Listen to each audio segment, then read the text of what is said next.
Hello दोस्तों, good morning. स्वागत है एक बार फिर से आप सभी का एमजेटी एजुकेशन में। दोस्तों आज है 25 जून और आज की वीडियो में हम लोग बात करेंगे 25 जून 2024 को most important daily current affair के क्वेश्चंस के बारे में। वीडियो अगर पसंद आएगी तो इसे लाइक और शेयर जरूर करना। चैनल पर नए आए हो चैनल को सब्सक्राइब करके बेल आइकन को भी प्रेस कर देना। आइए सबसे पहले करते हैं कल का रिविजन 1 मिनट में, फिर उसके बाद आज की तरफ बढ़ेंगे। कल हम लोगों ने पढ़ा था संयुक्त राष्ट्र लोक सेवा दिवस मनाया गया 23 जून को। पेपर लीक विरोधी कानून जो है ये पास कर दिया गया है और लागू भी कर दिया गया है। इसके तहत अधिकतम 10 साल तक की जेल है और 1 करोड़ रुपए तक का जुर्माना है। हेमिस महोत्सव लद्दाख में मनाया गया तिब्बतीय बौद्ध धर्म के लोगों के द्वारा। ओएजी डाटा के अनुसार भारत का एयरलाइन बाजार दुनिया में तीसरे स्थान पर आ गया है। आंध्र प्रदेश विधानसभा के अध्यक्ष बन गए हैं एपी चिंता कयाला। और अभी हाल ही में भारत ने बांग्लादेश के नागरिकों के लिए ई मेडिकल वीजा सुविधा शुरू की है। भारतीय दूरसंचार नियामक प्राधिकरण यानी ट्राई के नए सचिव नियुक्त किए गए हैं अतुल कुमार चौधरी। इसके अलावा आईआईटी दिल्ली के छात्र कलश गुप्ता ने विश्व की सबसे बड़ी कोडिंग प्रतियोगिता जीती है। 18वें मुंबई इंटरनेशनल फिल्म फेस्टिवल में सबसे बेस्ट वृत्त चित्र के लिए प्रतिष्ठित गोल्डन कोंच पुरस्कार जीता है गोल्डन थ्रेड फिल्म ने। 2036 ओलंपिक की दावेदारी भारत कर रहा है और इसके तहत भारत 6 गेम को शामिल करने की बात कर रहा है। खो खो, कबड्डी, योग, शतरंज, टी20 क्रिकेट, स्क्वैश। तो ये थे टॉप 10 करंट अफेयर के क्वेश्चंस कल की वीडियो से, जिनका आपने किया है 1 मिनट में रिवीजन। अब हम लोग बात करेंगे आज के करंट अफेयर की, लेकिन इसकी क्विज और पीडीएफ कहाँ मिलेगी? ये मिलेगी आपको एमजेटी ऐप पर। बिल्कुल फ्री में आपको फ्री क्विज, फ्री पीडीएफ मिल जाएगी, डेली, वीकली, मंथली सबकी। और आपको यहीं पर हमारे ई बुक और वीडियो कोर्सेज भी मिलेंगे। उनको लेने के लिए इस पर अभी व्हाट्सएप करें। पहला क्वेश्चन, हाल ही में अंतर्राष्ट्रीय ओलंपिक दिवस कब मनाया गया? तो जैसा कि मैं आपको कल भी बताया था कि ओलंपिक दिवस भी 23 जून को मनाया जाता है। 23 जून को ओलंपिक दिवस क्यों मनाया जाता है? इसके पीछे का कारण यह है कि 23 जून को 1894 में इंटरनेशनल ओलंपिक कमेटी की स्थापना हुई थी। ये वही संस्था है जिसके द्वारा ओलंपिक ऑर्गेनाइज कराए जाते हैं। तो इंटरनेशनल ओलंपिक कमेटी की स्थापना के एवज में 23 जून को मनाया जाता है अंतर्राष्ट्रीय ओलंपिक दिवस। ये बात ध्यान रखना। अच्छा, ये स्थापित हुआ तो 1894 में, लेकिन पहला ओलंपिक 1896 में खेला गया, यानी 2 वर्ष के बाद खेला गया। जब आईओसी की स्थापना हुई तो उसने 2 सालों में पहला ओलंपिक करा दिया। और पहले ओलंपिक का मेजबान कौन रहा था, मतलब कहाँ आयोजित किया गया था? तो आप बताओगे ग्रीस में आयोजित किया गया था पहला वाला, ठीक है ना, एथेंस में। इस बार की थीम रखी गई है लेट्स मूव एंड सेलिब्रेट।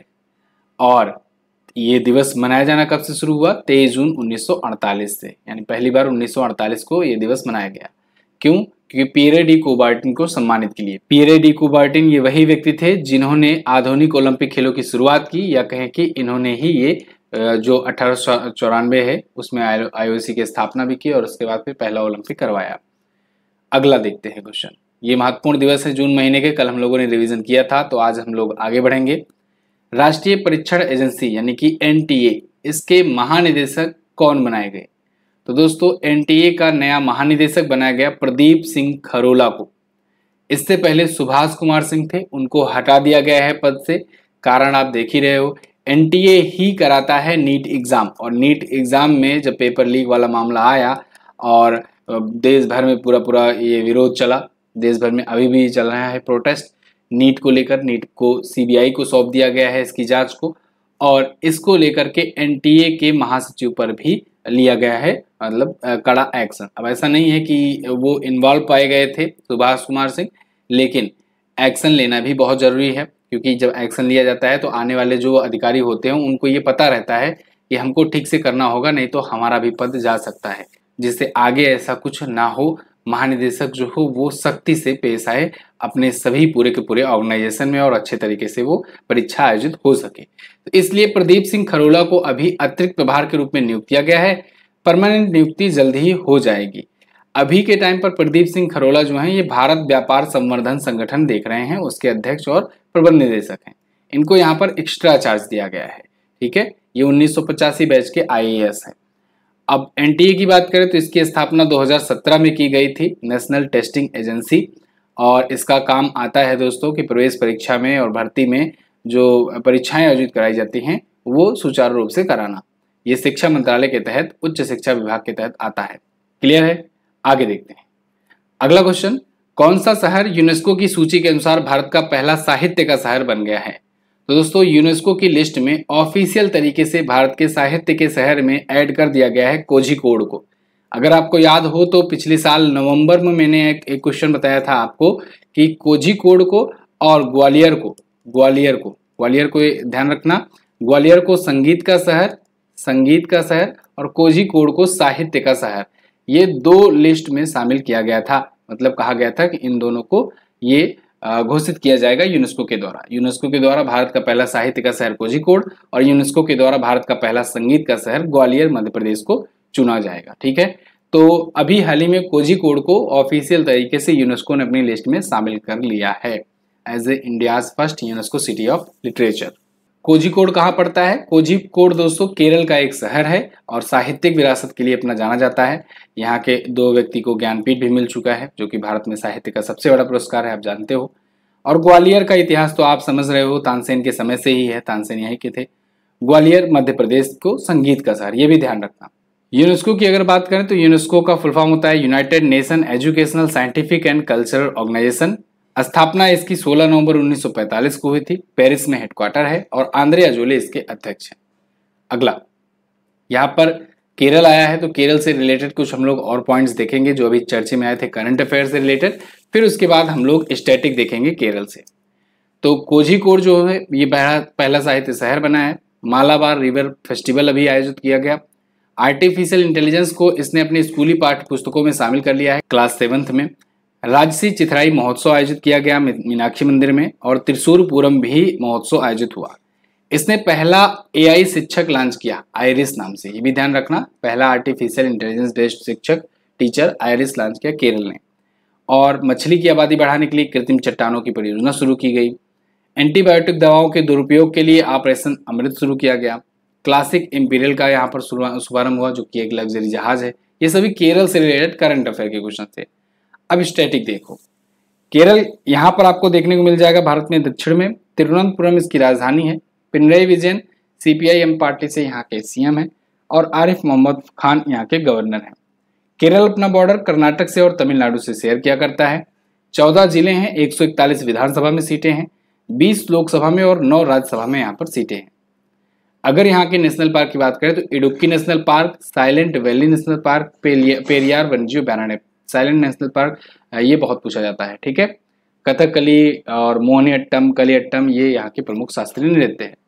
अगला, हाल ही में मिली जानकारी के अनुसार FDI प्रवाह के मामले में भारत किस स्थान पर रहा? तो दोस्तों FDI प्रवाह या FDI मतलब होता है फॉरेन डायरेक्ट इन्वेस्टमेंट, इसके मामले में भारत का पोजीशन गिरता हुआ 15वें नंबर पर पहुंच गया है। 8वें पायदान पर था, अभी 2022 में 8वें स्थान पर था और ये गिर करके 15वें स्थान पर आ गया है 2023 में। ठीक है, 2023 की ये रिपोर्ट है FDI प्रवाह की। तो FDI यानी फॉरेन डायरेक्ट इन्वेस्टमेंट, जब कोई विदेश से कोई कंपनी या कोई व्यक्ति भारत में इन्वेस्टमेंट करता है डायरेक्टली तो उसे कहते हैं FDI। ठीक है ना, भारत में ही नहीं, मतलब कि सभी देशों के लिए अपना अपना हिसाब से, कि कोई भी बाहरी व्यक्ति या बाहरी विदेशी कंपनी जो है वो किसी देश में अगर इन्वेस्ट करती है डायरेक्टली तो उसे फॉरेन डायरेक्ट इन्वेस्टमेंट कहते हैं। इस मामले में भारत में 43% का गिरावट देखने को मिला है 2023 में और भारत पहुंच गया है 15वें नंबर पर, पहले 8वें पर था और अब $28 बिलियन रह गया है FDI। पिछली बार कितना था? जब 8वें पर था तब $49 बिलियन के आसपास में था FDI इनफ्लो। हालांकि भारत जो है ग्रीनफील्ड परियोजनाओं के लिए चौथा सबसे बड़ा मेजबान देश भी बना है। चीन और अमेरिका ये दोनों टॉप के हैं। अमेरिका सबसे ऊपर है FDI के मामले में, सबसे ऊपर है इन्वेस्टमेंट के मामले में, यहाँ पर सबसे ज्यादा FDI आता है। दूसरे स्थान पर चाइना है, सेकंड पोजीशन पर चाइना है FDI प्राप्तकर्ता के मामले में। अगला, 53वीं GST काउंसिल की बैठक में भारतीय रेलवे द्वारा आम आदमी को दी जाने वाली सेवाओं पर कितने प्रतिशत GST लगाया गया? तो दोस्तों अभी हाल ही में GST काउंसिल की 53वीं बैठक हुई और इस बैठक में यह फैसला लिया गया कि रेलवे सेवाओं द्वारा, रेलवे के द्वारा जो सर्विसेज दी जाती है उस पर GST 0% लगाया जाएगा, मतलब GST फ्री किया जाएगा, उस पर GST नहीं लगेगा। तो 53वीं GST काउंसिल की ये बैठक हुई और ये बैठक इसलिए इंपॉर्टेंट रही क्योंकि प्रधानमंत्री मोदी के तीसरे कार्यकाल में ये पहली बैठक थी जीएसटी काउंसिल की बैठक समय समय पर होती रहती है। निर्मला सीतारमण जी जो कि वित्त मंत्री हैं इसकी अध्यक्षता करती हैं और जीएसटी के मेंबर्स इसमें सब शामिल होते हैं, काउंसिल मेंबर। जीएसटी यानी गुड्स एंड सर्विसेज टैक्स, इसमें बहुत सारे परिवर्तन होते हैं, कभी टैक्स बढ़ा दिया जाता है, कभी घटा दिया जाता है, कभी किसी को दायरे में ले लिया जाता है, किसी को दायरे से बाहर किया जाता है, ये मीटिंग में होता है। तो इस बार 53वीं ऐसे जीएसटी काउंसिल की बैठक थी और ये बैठक चुनाव के बाद हुई है, पहली बैठक है तो इसलिए इम्पोर्टेंट है। और दूसरी बात ये कि बजट के पहले वाली बैठक है। आपको बता दें कि बजट अभी जुलाई में फिर से आने वाला है और ये वाला जो बजट होगा ये फुल बजट होगा। अभी वाला जो बजट था 1 फरवरी को जो आया था वो अंतरिम बजट था, उसको मैंने आपको बताया था क्योंकि चुनाव लगे हुए थे। तो अब फुल बजट आएगा और जब आएगा तो उससे पहले ये जीएसटी है की बैठक है तो ये भी इंपॉर्टेंट रखती है। इसके अलावा इन्होंने कुछ और भी चीजें बताई हैं, जैसे स्टील, लोहा, एल्युमिनियम, दूध की डिब्बे, इन सब पर 12% की एक समान जीएसटी दर लागू होगी। बायोमेट्रिक बेस्ड जो आधार प्रमाणीकरण है, आधार ऑथेंटिकेशन है, ये ऑल इंडिया स्तर पर लागू किया जाए। ये सब कुछ इसमें डिसीजंस आए हैं। जीएसटी की बात करें अगर गुड्स एंड सर्विसेज टैक्स की, तो भारत में 101वें संविधान संशोधन के तहत इसे लागू किया गया। भारत में लागू करने का जो डेट था वो था 1 जुलाई 2017, मध्य रात्रि से लागू किया गया। पहला राज्य असम बना था, अंतिम राज्य जम्मू कश्मीर बना था, तब जम्मू कश्मीर राज्य हुआ करता था। ठीक है, बाकी डिटेल के लिए जीएसटी एमजेटी एजुकेशन लिखकर सर्च करोगे तो 5 मिनट की वीडियो में सब कुछ आपको जीएसटी के बारे में बताया गया है। अगला, शिक्षा मंत्रालय के द्वारा प्रतियोगी परीक्षाओं की प्रक्रिया में सुधार के लिए 7 सदस्यीय पैनल का अध्यक्ष किसे नियुक्त किया गया? तो अभी देखो, प्रतियोगी परीक्षाओं में सुधार के लिए एनटीए पर जांच के लिए, या कहें कि एनटीए पर कैसे सुधार लाया जाए, इसके लिए शिक्षा मंत्रालय ने एक कमेटी का गठन किया है और इस कमेटी का नाम है के राधाकृष्णन कमेटी और इसी के अध्यक्ष भी ये हैं। आप जानते हो जिनको अध्यक्षता सौंपी जाती है उन्हीं के नाम से कमेटी होती है। तो जैसे आप पूर्व में भी बहुत सारे कमेटियां सुनते आए हो, बलवंत राय मेहता समिति, अशोक मेहता, पीके थुंगन समिति, ठीक है, विजय केलकर समिति वगैरह वगैरह। तो ये 7 सदस्यीय पैनल का अध्यक्ष नियुक्त किया गया है के राधाकृष्णन जी को। इसरो के ये पूर्व चीफ भी रह चुके हैं और ये अब इस पर जांच पड़ताल करेंगे अच्छे तरीके से, मतलब देखेंगे क्या सुधार किया जा सकता है। जांच तो नहीं कह सकते हैं, जांच तो सीबीआई के हाथों में गई है। ये देखेंगे कि क्या इसमें सुधार किया जा सकता है, एनटीए को और बेहतर कैसे बनाया जा सकता है। तो इनके साथ 6 और साथी होंगे इनके, जो रणदीप गुलेरिया हैं, BJ राजीव राव हैं, के राममूर्ति हैं, पंकज बंसल हैं, आदित्य मित्तल हैं, गोविंद जायसवाल हैं। सब अपने अपने क्षेत्र के महारथी हैं और अगले 2 महीनों के अंदर ये शिक्षा मंत्रालय को अपनी रिपोर्ट सौंपेंगे। अगला है, भारत के सशस्त्र बल चिकित्सा सेवा के 4 अधिकारियों ने 43वें विश्व चिकित्सा एवं स्वास्थ्य खेलों में कुल कितने पदक जीते? तो अभी भारत के सशस्त्र बल चिकित्सा सेवा के 4 अधिकारियों ने कुल 32 मेडल जीत लिए हैं 43वें विश्व चिकित्सा एवं स्वास्थ्य खेलों में। 43वां चिकित्सा और विश्व स्वास्थ्य खेल अभी आयोजित किया गया रिसेंटली और ये 4 खिलाड़ी ही थे भारत की तरफ से जिन्होंने अकेले 32 मेडल जीत लिए। मतलब ये 4 ने मिलकर के सोचो 19 गोल्ड जीता, 9 सिल्वर मेडल और 4 ब्रॉन्ज मेडल जीता है। तो फ्रांस के सेंट ट्रोपोज में आयोजित किया गया था 16 से 23 जून को ये विश्व चिकित्सा एवं स्वास्थ्य खेल। इसमें 32 मेडल आ गया है भारत के नाम। ठीक है, ये इनके नाम है, lieutenant colonel Sanjeev Malik, major Anees George, captain Stephen Sebastian और कैप्टन डेनिया जेम्स। अगला, हाल ही में विश्व टेबल टेनिस कंटेंडर एकल का खिताब जीतने वाली पहली भारतीय महिला टेबल टेनिस खिलाड़ी कौन बनी? ये बन गई हैं दोस्तों, कौन? श्रीजा अकुला। श्रीजा अकुला मनिका बत्रा के बाद एक और उभरती हुई खिलाड़ी हैं टेबल टेनिस में भारत के लिए। श्रीजा अकुला आज के टाइम पर भारत में नंबर 1 पर चल रही हैं और ये विश्व टेबल टेनिस कंटेंडर में अभी सिंगल्स और डबल्स दोनों का खिताब जीत लिया है। एकल का भी खिताब जीता और इन्होंने युगल वाला भी खिताब जीत लिया है। तो नाइजीरिया के लागोस में आयोजित किया गया था 19 से 23 जून तक और इसको इन्होंने जीत लिया है। भारत की नंबर 1 महिला टेबल टेनिस खिलाड़ी हैं श्रीजा अकुला, रहने वाली हैं हैदराबाद की, यहीं की पीवी सिंधु भी हैं। अगला, हाल ही में मिली जानकारी के अनुसार किस राज्य में विश्व का पहला एशियाई किंग कल्चर प्रजनन केंद्र स्थापित किया जाएगा? तो इसकी घोषणा बहुत पहले भी एक बार हो चुकी थी, मैंने इसको बताया भी था आपको करंट अफेयर में कि भारत में पहला एशियाई गिद्ध संरक्षण केंद्र या एशियाई किंग कल्चर प्रजनन केंद्र यह स्थापित किया जा रहा है उत्तर प्रदेश में। और उत्तर प्रदेश में कहां पर? तो आप बताओगे उत्तर प्रदेश के महाराजगंज में। ध्यान रखना, बहुत इंपॉर्टेंट है, उत्तर प्रदेश के महाराजगंज में। महाराजगंज एक जिला है और यहाँ पर स्थापित किया जा रहा है एशिया का पहला first conservation centre of Asian king vulture. ठीक है ना, ये कल्चर हो गया है, वल्चर रहेगा। ठीक है, गिद्ध संरक्षण केंद्र है, गिद्ध प्रजनन केंद्र है। तो जटायु संरक्षण और प्रजनन केंद्र के नाम से भी ये जाना जाएगा। IUCN की रेड लिस्ट में ऑलरेडी ये जटायु जो है ये शामिल है 2007 से ही। तो एशियाई किंग वल्चर समर्पित जो है गंभीर रूप के लुप्त प्राय श्रेणी में, इसको पुनर्जीवित किया जाएगा। देखो IUCN की लिस्ट में ना, रेड लिस्ट में डाल दिया गया है किसी अगर पक्षी को या किसी जीव को, इसका मतलब वो पूरे दुनिया में विलुप्त होने के कगार पर है, बहुत कम ही उनकी संख्या बची हुई है। तो ऐसे में उनके संरक्षण उनको प्रदान करने के लिए क्या किया जाता है कि उनका संरक्षण केंद्र को स्थापित कर दिया जाता है, उनको ऐसी सुविधाएं दी जाती है, प्रजनन केंद्र खोले जाते हैं जिससे उनकी संख्या बढ़ सके। ठीक है, और उन्हें इस रेड लिस्ट से हटाया जा सके। ऐसे ही गिद्धों की संख्या को बढ़ाने के लिए यहाँ पर कदम उठाए जाएंगे, सुनिश्चित किए जाएंगे, उन्हें जोड़ा प्रदान किया जाएगा, बहुत सारी चीजें की जाएंगी। ठीक है, तो विश्व का पहला एशियाई किंग वल्चर प्रजनन केंद्र होगा उत्तर प्रदेश के महाराजगंज में। बहुत इंपॉर्टेंट है यूपी स्पेशल एग्जाम के लिए ये क्वेश्चन। अच्छा, यूपी से याद आया, अभी कुछ दिन पहले मैंने सुहेलवा वन्यजीव अभयारण्य के बारे में बताया था कि सुहेलवा वन्यजीव अभयारण्य में एक टाइगर रिजर्व भी स्थापित किया गया है और इसको मंजूरी मिल चुकी है।